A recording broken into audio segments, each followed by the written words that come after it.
नमस्कार। बाबा रामदेव का ये वीडियो सबसे पहले आप देख लीजिए, उसके बाद आगे की हम बात करते हैं।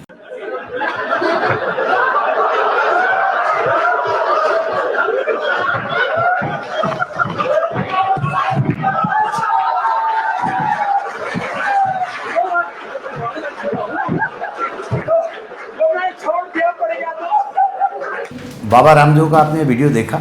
बाबा रामदेव हमेशा जब इस तरह के किसी मंच पर जाते हैं तो वहाँ पर योगाभ्यास की बात करते हैं, जो कार्यक्रम के एंकर होते हैं उनके साथ कुश्ती लड़ने की बात करते हैं, या किसी को दर्शकों में से बुलाते हैं और कुश्ती लड़ने की बात करते हैं। ऐसा हमेशा होता है और बाबा रामदेव की ख्याति इतनी है कि वे हमेशा जीतते आए हैं, लेकिन इस बार उनका दाव उल्टा पड़ गया है।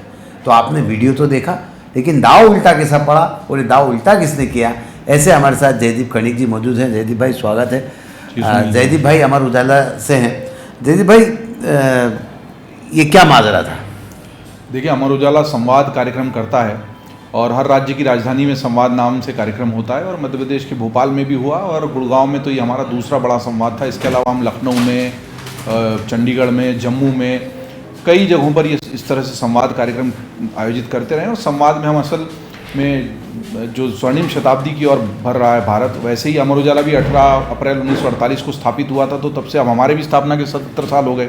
उस कड़ी में ये आयोजन था और उसमें कई सारी हस्तियां उस दिन थी। नायब सिंह सैनी मुख्यमंत्री दिन में आए थे, पहलवान योगेश्वर दत्त आए थे, इसी कड़ी में बाबा रामदेव भी वहाँ पर आए थे। और बाबा रामदेव से बहुत अच्छे आयुर्वेद को लेकर, योग सूत्र को लेकर, सनातन के इतिहास को लेकर, किस तरह एलोपैथी से उनका विवाद है उसको लेकर बातचीत हुई थी। और उसके बाद उन्होंने, जैसा होता है, शुरू में उन्होंने प्राणायाम से शुरुआत की और बाद में उन्होंने कुछ योग के अभ्यास भी करके दिखाए। लेकिन चूंकि वो योग वगैरह करते हैं इसलिए वो काफ़ी उत्साह में थे और उनकी ये मंशा थी कि कुश्ती लड़ी जाए। हालांकि हम ये चाहते थे कि संवाद का मंच है, बातचीत का मंच है, कुश्ती तो अखाड़े में लड़ी जाती है, ना लड़ी जाए तो बेहतर है। चुहलबाजी चलती रही। उसी चुहलबाजी का ये जो वीडियो आपने देखा ये है, इसको कुछ ज़्यादा प्रसारित कर दिया गया है। लेकिन मूल बात ये थी कि वो पूरा जो संवाद का बातचीत चली 45 मिनट की, वो तो वायरल नहीं हो पाई, लेकिन ये बाद में जो कुश्ती का दोनों के बीच में हमारे दांव पेच हुए वो ज़्यादा वायरल हो गए। सुन भाई, क्या बात है। लेकिन वो मुझे लगता है कि बाबा रामदेव आपकी पृष्ठभूमि से परिचित नहीं रहे। पहलवान परिवार से आप ताल्लुक़ रखते हैं, आपका फिटनेस जो मैं सालों से देखता आ रहा हूँ एज इट इज़ ही है। तो जब आपको चुनौती दी तो आपने क्या किया? देखिए, पहले तो मैंने कोशिश की कि ऐसा कुछ हो ही ना, क्योंकि मंच जो है वो बातचीत का मंच है, कुश्ती का अखाड़ा नहीं है। दूसरा, वो तो बाकायदा धोती और लंगोट में रहते हैं, मैं अपनी जैकेट में था, जो कि मैंने उनके साथ योगाभ्यास के प्रयत्न के लिए उतार दी, जूते खोले थे, लेकिन फिर भी। और मैंने ये भी कहा था उनसे कि हम आधे पौन घंटे पहले ही भोजन का सत्र पूरा हुआ है और तंदूरी रोटी पनीर वगैरह खाई है, तो ऐसा कोई वो अभ्यास संभव नहीं है। दूसरी एक चिंता ये भी होती है सुन भाई इसमें कि कुछ थोड़ा बहुत मजाक की बातचीत में कुछ लग जाए, किसी को चोट कुछ हो जाए, इसलिए मैं कोशिश कर रहा था कि ऐसा कुछ ना, अवॉइड ही करने की कोशिश की।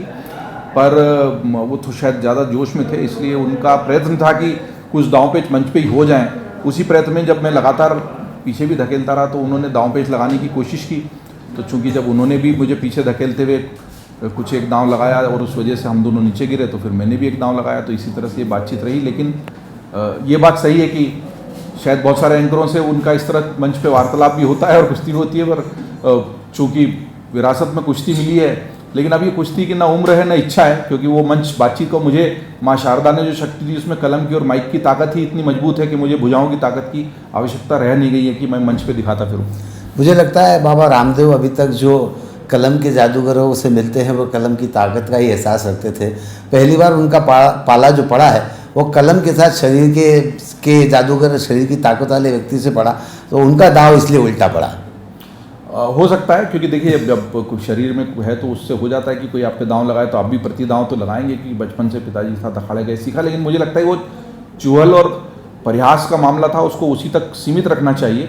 लेकिन इसमें गंभीर मुद्दा ये ज़रूर है सुनील जी, ये अपनी जगह कि उन्होंने क्यों दांव लगाने की कोशिश की, मैंने टालने की कोशिश की, फिर भी उन्होंने दांव लगाया, मुझे भी थोड़ी उसकी वो हो गया। लेकिन ये जिस तरीके से वीडियो लोगों ने देखा, इससे हमें जो समाज का विचारधारा है वो भी पता लगती। लोग कहते हैं कि ऐसा हुआ।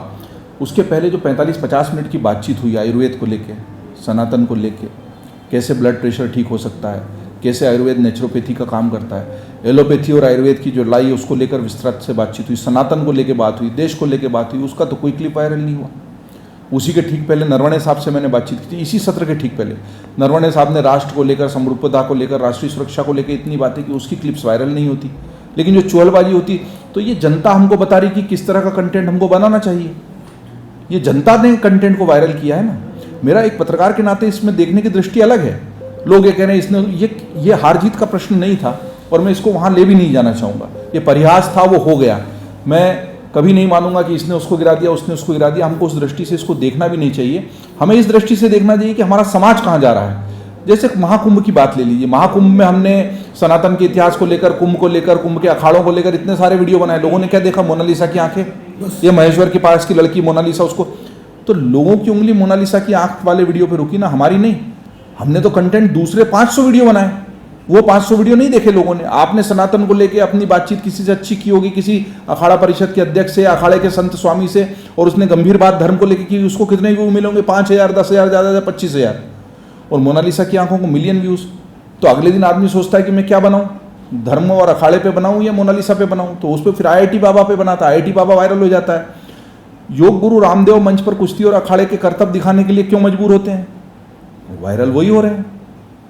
हमें इसमें समाज का आईना मिलता है। हमारा ये जो कुश्ती हो गई, हो गया, इसने उसको, मुझे आती थी, नहीं आती थी, मुझे इन सवालों से परे एक पत्रकार के नाते बहुत जिम्मेदारी के साथ ये कहना है कि ये सब कुछ जो हुआ है और इसमें जो वीडियो वायरल हुआ है वो जो कुछ मंच पे हुआ उसका नहीं, बल्कि समाज का आईना है। बहुत बड़ा सवाल खड़ा किया जयदीप जी ने।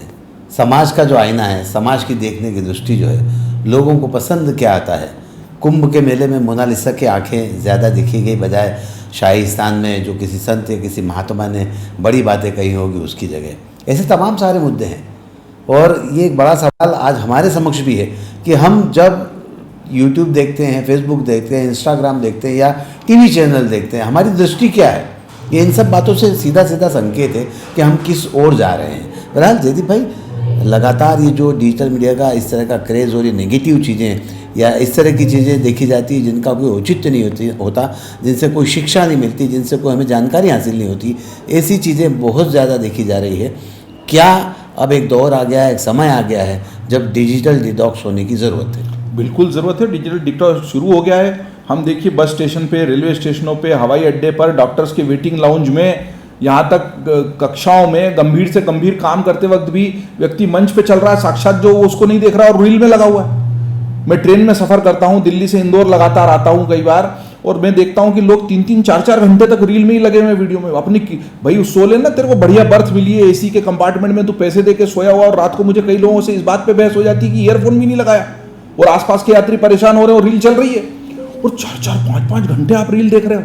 और उसमें जो टाइमलाइन में आ गया, और टाइमलाइन में क्या आता है, जो या तो आपने लगातार देखा है, तो मान लो सभी लोगों ने रामदेव जी का वीडियो देखा और उसको व्हाट्सएप पे फॉरवर्ड किया, तो फिर एल्गोरिदम को समझ में आता है कि ये ज़्यादा देखा जा रहा है। तो ये डंबिंग डाउन इफेक्ट इसको कहा जाता है।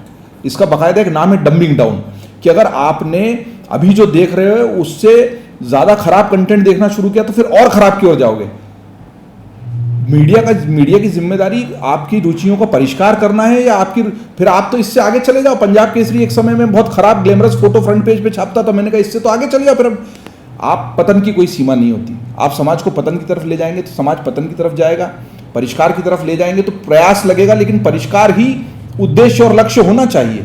और डिजिटल डिटॉक्स तो इसीलिए जरूरी है कि आप डॉक्टर से मिलने, अपॉइंटमेंट लेने गए और वहां पर भी आप बाहर बैठ के रीलें देख रहे हो। डॉक्टर के वेटिंग लाउंज में मुझे ऐसी अफसोस होता है कि रील छूटी नहीं रही उनसे, और ये रीलें देख देख के मिलियंस ऑफ व्यूज और लाइक्स जो दे रहे हैं, इससे जो इस तरह के प्लेटफॉर्म बनाने वाले हैं उनका भला हो रहा है। इन्फ्लुएंसर्स को एक वीडियो मिलियन जाता और दूसरा नहीं जाता तो डिप्रेशन आ रहा है, लोग अवसाद में जा रहे हैं कि हमारी अगली रील इतनी वायरल क्यों नहीं हुई। हम मानसिक बीमारियों को जन्म दे रहे हैं। तो ये रामदेव जी के वीडियो के बहाने से मैं जो बड़े प्रश्न खड़े हुए हैं उसकी तरफ समाज को ले जाना चाह रहा हूँ। समाज किस चीज़ पर ताली बजाता है, किस चीज़ को कौतूहल से देखता। मैं कह रहा हूँ मंच पर इस तरह की जो चीज़ हुई उसमें किसी को चोट लगती, कोई गड़बड़ हो जाती, वो ज़्यादा खराब चीज़ थी। एक जिम्मेदार मीडिया होने के नाते अमर उजाला ने संवाद का मंच कायम किया। ठीक है, बाबा चूंकि इस उम्र में भी जोश और उत्साह से भरे हैं, उन्होंने अपना जोश और उत्साह दिखाया। चूंकि चोलबाजी मंच पे चली, उस वक्त मुझे जो प्रतिक्रिया समझ में आई मैंने प्रतिक्रिया दी, लेकिन मैं उसको वहीं सीमित रखना चाहूँगा। लोग वीडियो देख रहे हैं, आनंद ले रहे हैं, वो एक अलग मुद्दा है, लेकिन वो मुझे उन गंभीर प्रश्नों की ओर ले जाता है जिनका सरोकार मेरे पत्रकार होने से और पूरी पत्रकारिता से कहीं ज़्यादा गंभीर है। और मैं आपसे भी इसलिए कि भाई ये क्या है, हम किस तरह के तमाशे देखने के लिए अभ्यस्त हो गए और हम तमाशबीन समाज की रचना कर रहे हैं, बजाय कि ऐसे चिंतनशील समाज की जो कहे कि हमें इस तरह की चीज़ों को नहीं आगे बढ़ावा देना है, हमें अच्छे विचारों को बढ़ावा देना है। हम तो एक तमाशबीन समाज की रचना कर रहे हैं। बिल्कुल सही कहा। यहाँ पर सबसे पहले तो शुरुआत आपको अपने घर से करनी होगी। आजकल की माताएं जब बच्चा छोटा खाना खाने के लिए बैठता है तब उसके समक्ष मोबाइल रख देती है और खाना खिलाती है। यहाँ से शुरुआत हो रही है। एक छोटा 3 साल का बच्चा रोने लगता है तो उसका रोना चुप कराने के लिए मोबाइल गेम खेल के यूट्यूब खोल लेता है 3 साल का बच्चा। तो बताइए विडम्बना है, किताब नहीं खोल पाता, गलत दिशा में जा रहे हैं। गलत दिशा में जा रहे हैं। तो भले ही बाबा रामदेव के मुद्दे पर हमने बात की, लेकिन उस बात ने जो नया सवाल खड़ा किया है वो वाकई में हमारे लिए सोचने का विषय है कि हम किस दिशा में जा रहे हैं। एक जिम्मेदार समाज का निर्माण करने की दिशा में जा रहे हैं या समाज को किसी अन्य दिशा में ले जाने की कोशिश कर रहे हैं। बहरहाल जयदीप भाई, हमसे बातचीत करने के लिए बहुत बहुत शुक्रिया। सुनील जी बहुत धन्यवाद। आज के इस कार्यक्रम में बस इतना ही। सुनील जोशी को दीजिए इजाज़त। नमस्कार।